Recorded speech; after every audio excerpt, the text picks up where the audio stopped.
everyone, and welcome to ASQA ASQA's official podcast and your avenue to being informed on all things ASQA. It's Rottmann here, and I'm pleased to welcome Jacqui back for episode 2 on lapsing provisions. In this episode, we will cover how to make an application to extend your measurement period, including the requirements of the application and what decisions ASQA can make. Thanks for joining me again today, Jacqui, for episode 2. My pleasure, Kai. Terrific.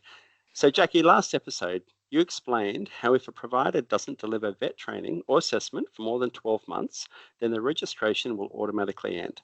But I think you also mentioned that there was the ability to apply for an extension to that 12-month period. That's right, Kai. I think I mentioned last time that the 12-month period is known as the measurement period and that providers can apply for an extension to that measurement period. Under the legislation, ASQA has the ability to extend a measurement period for up to 12 months. This means that if ASQA extends the measurement period for the maximum allowable, a provider could have up to 2 years or 24 months of no delivery before their registration would be cancelled. Thanks, Jacqui.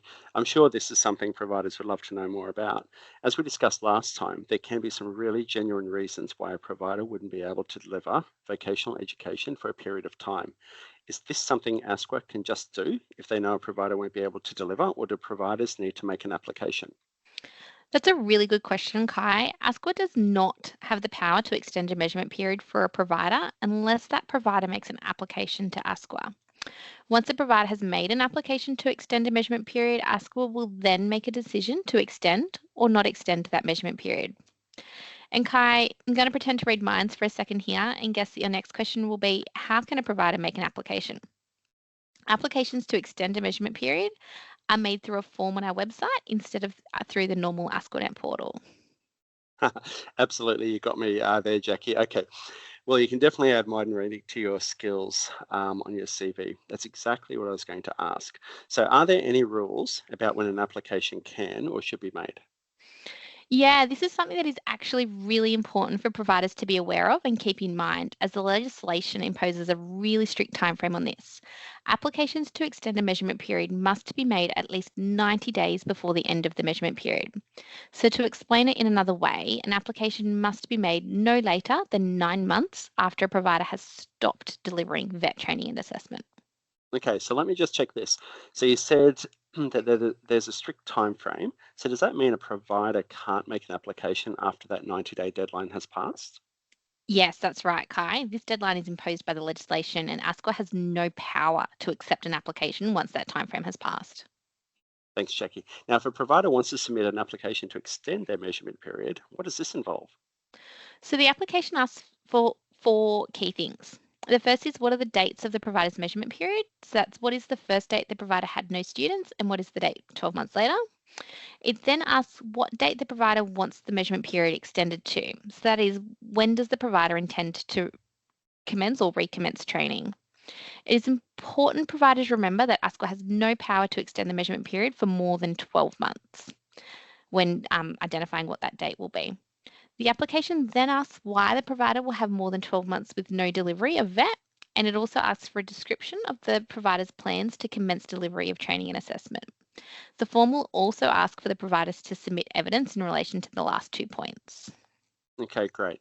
So why does that application form ask for that information? I assume that is what ASQA takes into account when making a decision on the application.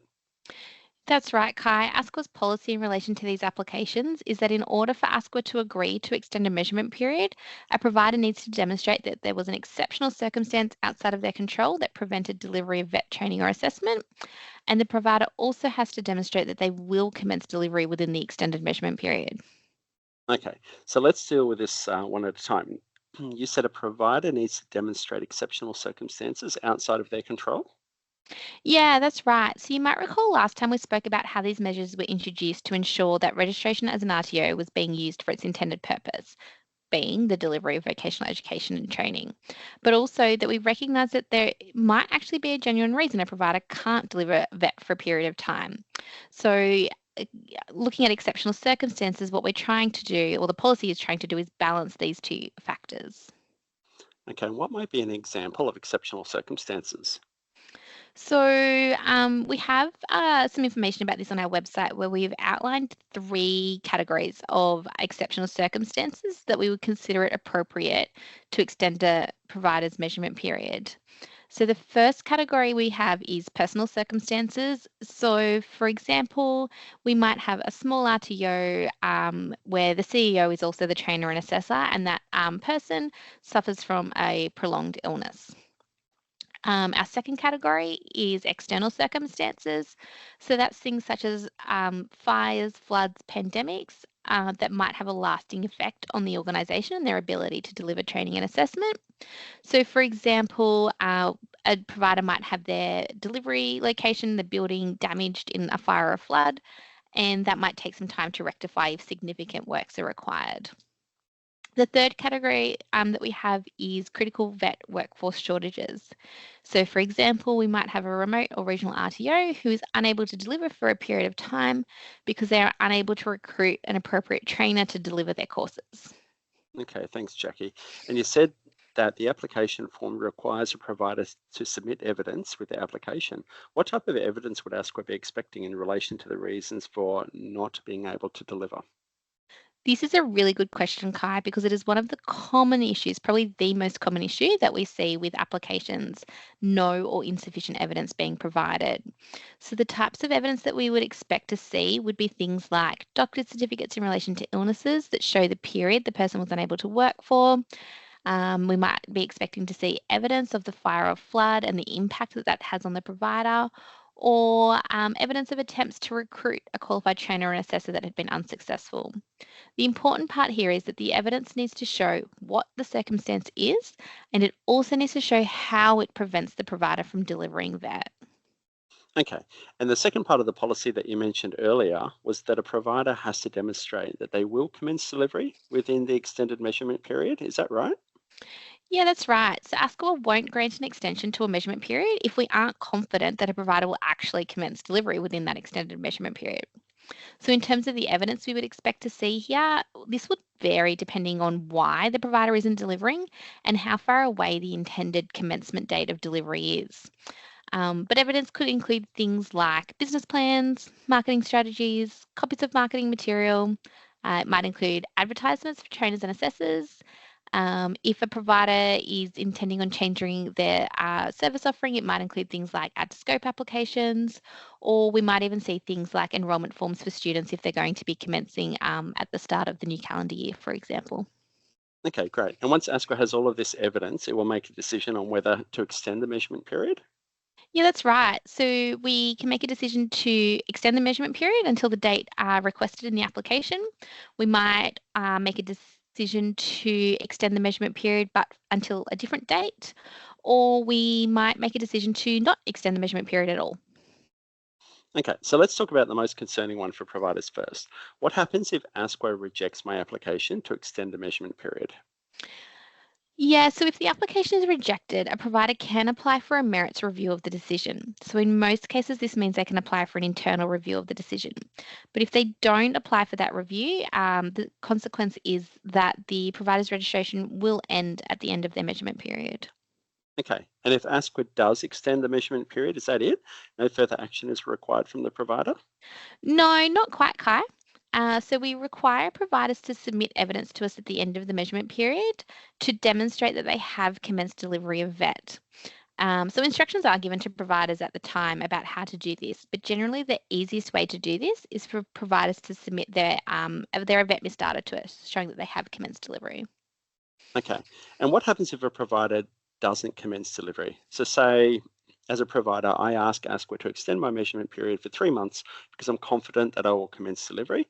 But by then things change, something gets delayed and I can't commence delivery. What happens then?